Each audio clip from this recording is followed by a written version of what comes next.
continuing our topic accounting treatment for goodwill. Last class में हमने जो टॉपिक पढ़ा उसमें partner bring his share of goodwill in cash. तो पार्टनर अपना जो गुडविल का शेयर है वो किस में लाता है? कैश में। आज जो हमारा सेकंड कंसेप्ट है वो है when new partner does not bring goodwill in cash.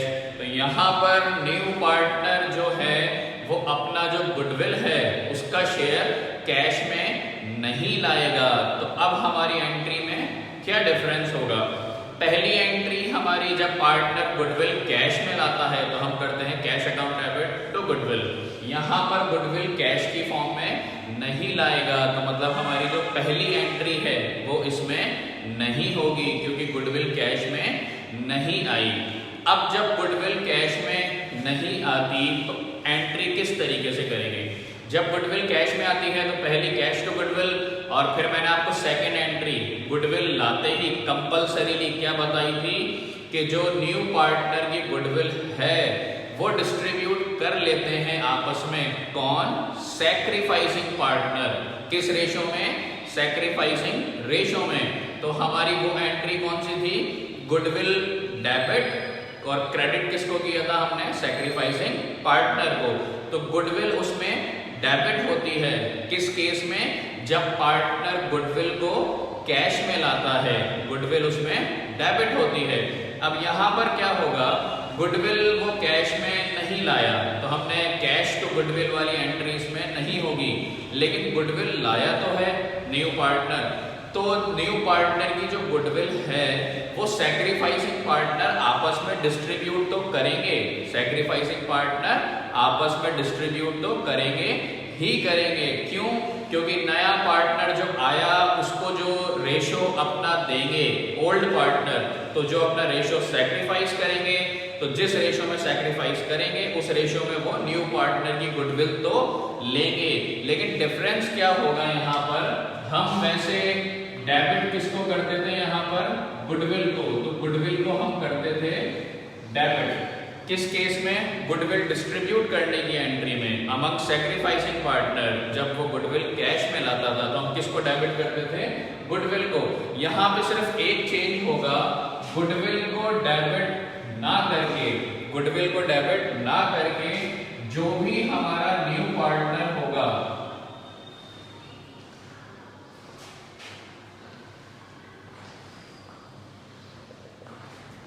तो इस केस में सिर्फ क्या डिफरेंस होता है कि गुडविल को डेबिट ना करके हम डेबिट किसको करते हैं?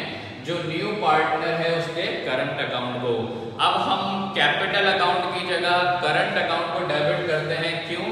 ताकि न्यू पार्टनर की जो कैपिटल है वो रिड्यूस ना हो, न्यू पार्टनर की कैपिटल रिड्यूस ना हो, इसलिए हम डेबिट किसको करते हैं? करंट अकाउंट को। तो जो बेसिक डिफरेंस है, जब वो गुडविल कैश में नहीं लाएगा तो गुडविल तो डिस्ट्रीब्यूट करने की एंट्री करनी ही है, लेकिन हमें गुडविल को डेबिट ना करके किसको डेबिट करेंगे? न्यू पार्टनर, जो भी न्यू पार्टनर का नाम है तो हम उसको करंट अकाउंट करके डेबिट करेंगे।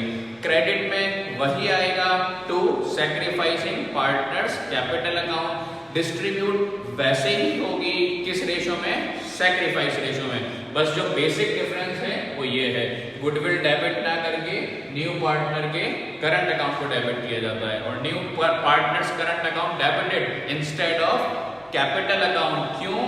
ताकि न्यू पार्टनर की कैपिटल रिड्यूस ना हो। तो इस चीज का इसमें आप ध्यान रखिएगा।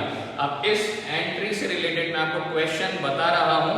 आपके बुक में पेज नंबर 42, पेज नंबर 42 पर एक एग्जाम्पल है, एग्जाम्पल नंबर 8 है आपके पेज नंबर 42 पर। उसमें A and B are partners, they admit C for 1/4 share. C pays 1000 out of his share 1800 for goodwill. तो C ने सिर्फ कितने पे किए हैं? 1000, और उसकी गुडविल का शेयर कितना है? 1800। तो मतलब न्यू पार्टनर की जो गुडविल है वो है 1800, और 1800 में से C ने कितने पे किए? सिर्फ उसने पे किए 1000। इसका मतलब ये 1000 उसने पे कर दिए, वो किसमें है? कैश में। और जो बचा हुआ अमाउंट है, तो बचा हुआ अमाउंट कितना बचा हमारा 800। तो 800 जो है ये कैश में नहीं लाया, तो टोटल इसकी गुडविल कितनी है 1800, जिसमें से 1000 इसने पे कर दिए। पे कर दिए मींस किस में पे कर दिए, कैश में। अब जो रिमेनिंग 800 है वो कैश में नहीं पे किए। अब एंट्रीज कैसे होंगी, देखिए टोटल शेयर हमारा 1800 का दे रखा है, जिसमें से कैश में कितना पे किया 1000। तो इट मींस 1000 जो है ये कैश में ला रहा है। तो जो हमारी पहली एंट्री होगी वो यही होगी, cash account debit to goodwill. तो ये हमारी पहली एंट्री होगी, किस शेयर से 1000 जो कैश में है उससे।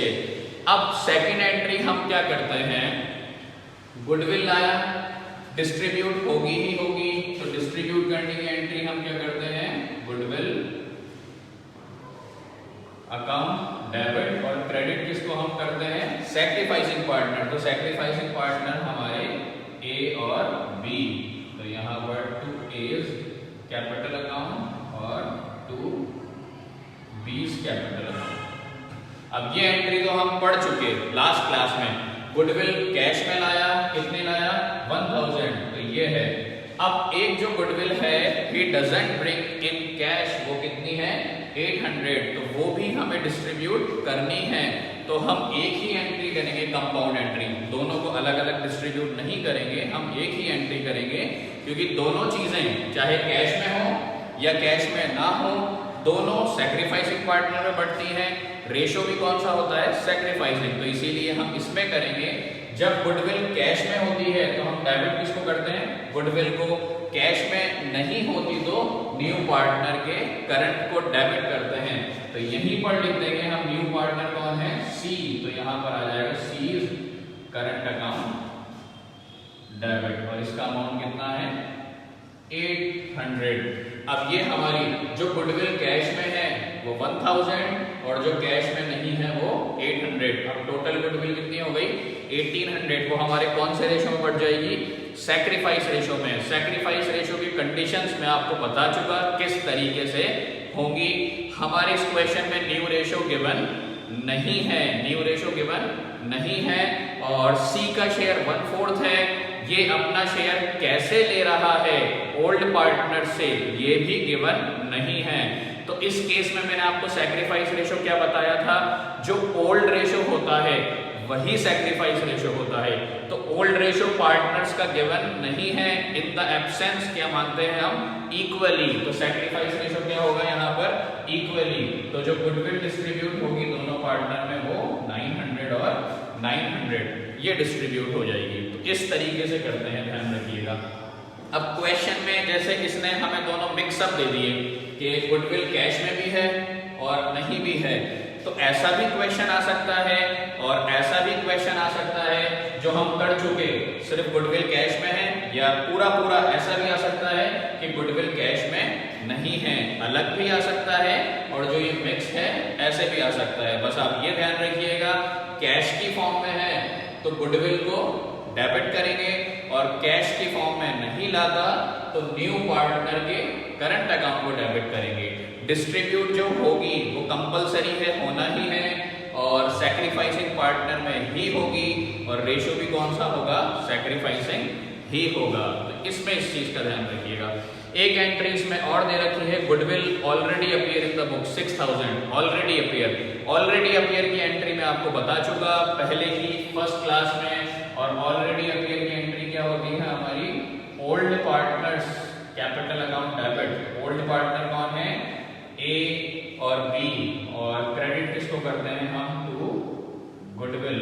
तो गुडविल ऑलरेडी अपीयर जो है वो ओल्ड पार्टनर की बुक में होती है, तो वही आपस में डिस्ट्रीब्यूट करते हैं। तो गुडविल है यहाँ पर 6000, और रेशो मैंने बताया था आपको कि ये जो है ये ओल्ड रेशो में ही डिस्ट्रीब्यूट होती है, और पार्टनर का जो ओल्ड रेशो है वो इक्वल है। तो गुडविल जो डिस्ट्रीब्यूट होगी वो 3000 और 3000 यहाँ पर। जिस केस में हमें सैक्रिफाइस रेशो निकालना नहीं पड़ता, तो आप सिर्फ जब यहाँ नरेशन लिखें तो नरेशन में ही शो कर दीजिएगा इन सैक्रिफाइसिंग रेशो 1:1। जब सैक्रिफाइसिंग रेशियो कैलकुलेट करना हो हमें तो फिर आपको वर्किंग नोट बनाना पड़ेगा। तो ये हमारा दूसरा कंसेप्ट है। इसमें इसी एंट्री का ध्यान रखिएगा, एक ये वाली, जब न्यू पार्टनर गुडविल को कैश में नहीं लाता, तो कैश में नहीं लाएगा, ये एंट्री नहीं होगी। लेकिन गुडविल तो लाया, तो गुडविल उसकी, किसकी, न्यू पार्टनर की गुडविल। सिर्फ किसकी डिस्ट्रीब्यूट होती है, न्यू पार्टनर की गुडविल। तो न्यू पार्टनर की गुडविल जो डिस्ट्रीब्यूट करेंगे वो करंट अकाउंट से डिस्ट्रीब्यूट करेंगे। एंट्री वही है, सिर्फ गुडविल को डेबिट ना करके न्यू पार्टनर करंट को डेबिट करते हैं। डिस्ट्रीब्यूट सैक्रिफाइसिंग पार्टनर में और सैक्रिफाइसिंग रेशियो में ही होगी। तो ये हमारा सेकंड कंसेप्ट कंप्लीट है। अब जिस पेज पे मैंने आपको बताया 42, तो 41 पेज पे भी इसका एक एग्जांपल है इसी तरीके का, पेज 41 पर वो भी आप कर लीजिएगा।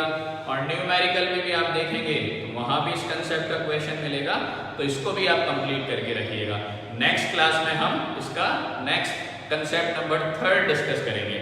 Okay, thank you, have a nice day.